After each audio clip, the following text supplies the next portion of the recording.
Yo, what's going on everyone, Saintsfan here, and welcome back to another DLC video on the new Lowrider custom classic cars. And today, I'm going to be going through the Slamvan. This one is by far my favorite car out of this new DLC pack. One, because it looks amazing. Two, because it actually does handle a lot better once you upgrade it. And three, it's relatively cheap. The base price is $49,500, and the upgrade price is $415,000. So total, roughly $470-ish thousand. I would probably just round it up to $500,000 once you do add on certain features, maybe even a little bit more than that. But it's not going to cost you like $1 million like some of the other cars that you can bring into Benny's. Even though it feels like this one doesn't have as much customization as like the Virgo, the customization that it does have looks amazing. The only thing that kind of sucks was that like the bumpers and stuff, there's only one version of it. There's not much you can change with that, but I love the liveries. The liveries look incredible. You can even change the seats on the inside, which looks pretty cool. There's like a bunch of different versions. There's even like a World War II option, which goes wonderfully with the last livery. The only weird part, and you're going to see this at a certain point in this video, the back, when you put a certain spoiler on, which I think is the race spoiler, I don't know what it was called, but it's the one that like basically covers the back of it, and then you go ahead and put on one of the bar options, they kind of clip through, and it looks really odd. I don't know, and I'm almost positive Rockstar weren't intending that, but for whatever reason, they both fit, so I don't know. It's, you know, you can use that if you like it. If you don't need to use it, but just know that this car has a couple of really awesome hood options. You can even take off the hood if you so choose. Another thing you'll notice is that the secondary color doesn't really affect this car too much.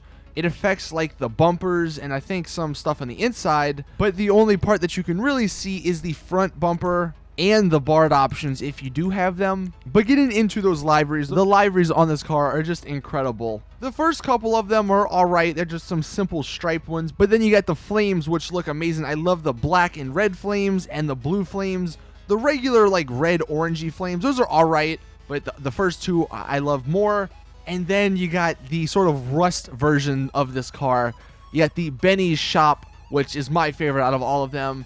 And then you got the Globe shop, which is a little bit more rusted if you want to go for that. Then there's the Flame Rust if you want a sort of combination. And then last but not least is the World War II option, or the Bomber option, I guess. And that one, like I said, sort of has a World War II seating option if you wanted to go all out. That one is probably the most detailed just because it's got a lot going on. But overall, I love this car. I mean, again, it's only roughly $500,000. I actually bought two of them. But it's not that expensive in terms of other cars. Will you use it like in the future, or will this be like a sort of one-time only car where you only use it for a couple of days? That depends. The handling isn't the greatest still. Like once you upgrade it, it's better. It's a lot better than the original car. The original car sucks. It's horrible to handle. It feels like you're driving on ice.